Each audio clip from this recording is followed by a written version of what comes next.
key, oh, I forgot this too. Okay, I'll briefly explain them. The whole point of the breakdown, what I just reviewed, is what matters. Now, the CPO goal, if somebody's super competitive, so in my office, I've got a guy, one of our assistants, Dom, he's super competitive. He wants money, but he really more so cares about beating everybody else. So the CPO goal would just be saying, what's the number in sales that you want to be at by the end of the summer? And that number might be the same. They might say, oh, I want to hit 20K because I want to hit bonus. Perfect. You want to be at 35%, hit 20K. And then what I do is I create the whys. Why is 20K important to you? Advancement, leadership, skills, income, whatever. And then the breakdown is exactly the same, but you just get to it from a different place, because when the rep has ownership of that goal and they know why they're going after that goal, it's so much more inspiring. Does that make sense? Okay, with the schedule goal, let's say somebody is super busy and they have another job or they have summer classes. So I'll use Scott as my example because he had summer classes last year. So when we worked with Scott, we would work backwards. So you end up getting the same schedule, the same deal, but you work backwards. So I say, okay, Scott, let's make your schedule. And if I'm going to make that schedule, I'm going to say, okay, here's Monday, Tuesday, Wednesday, Thursday, Friday, Saturday, Sunday.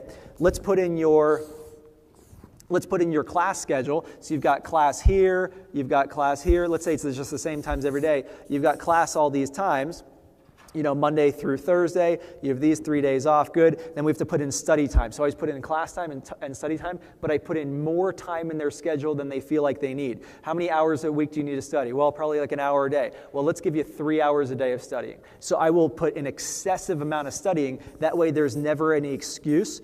And because I don't want a rep to say, oh, I don't think I can hit my goal because class is overwhelming. So with classes and other jobs, I always over-project how much time that's going to take. So if I have all these things in their schedule, and then I say, okay, Scott, let's look at the amount of time that we can do demos. So you could do a demo, one every morning before class starts. You could do one in the afternoon after class before study time, and you have time that you could do 2 every night.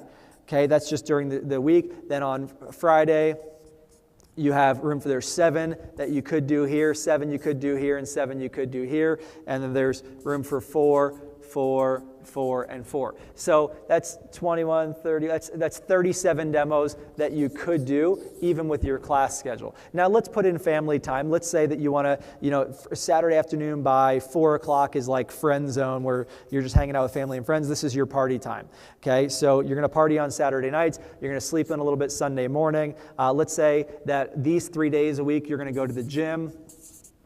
Okay, you're going to go to the gym on these mornings. Let's say that you're going to do a lunch date with your best friend after class on this day. And let's say that you have family game night on Tuesday night. Good. What else do we need to put in your schedule?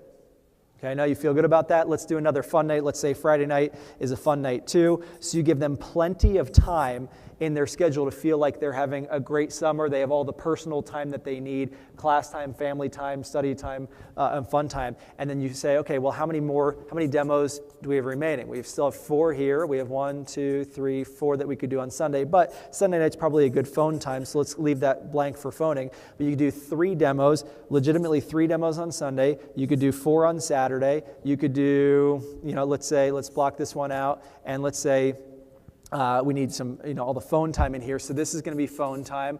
This is going to be phone time. Let's say after the gym on this day, this is going to be phone time. Saturday morning, this is going to be phone time too for Champions Club. And let's say Thursday night, this is going to be your phone jam to set up your weekend demos. So we're blocking off all this stuff in their schedule. So it gets me down to 3 on Saturday, 3 on Sunday, 2 on Friday, 1 on Thursday, 2 Wednesday night, 1 here, and then let's give some more phone time Monday night, and 2 on Monday. So 2, 3, 4, 5, 6, 7, 8, 9, 10, 11, 12, 13, 14. Even with a crazy busy schedule, Scott has an opportunity where he can do 14 demos a week very easily and still have a blast this summer. 14 demos is how much in sales? $2,000. So Scott, even with a school schedule, even with a crazy busy schedule and plenty of family time and plenty of friend time and going to the gym 3 or 4 times a week, he can sell $2,000 a week. $2,000 a week over 10 weeks of the summer is $20,000 in sales.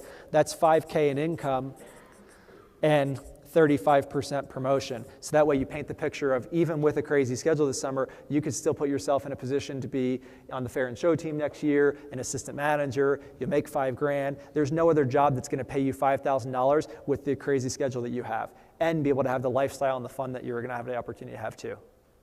Does that make sense? Does that help for breaking down goals?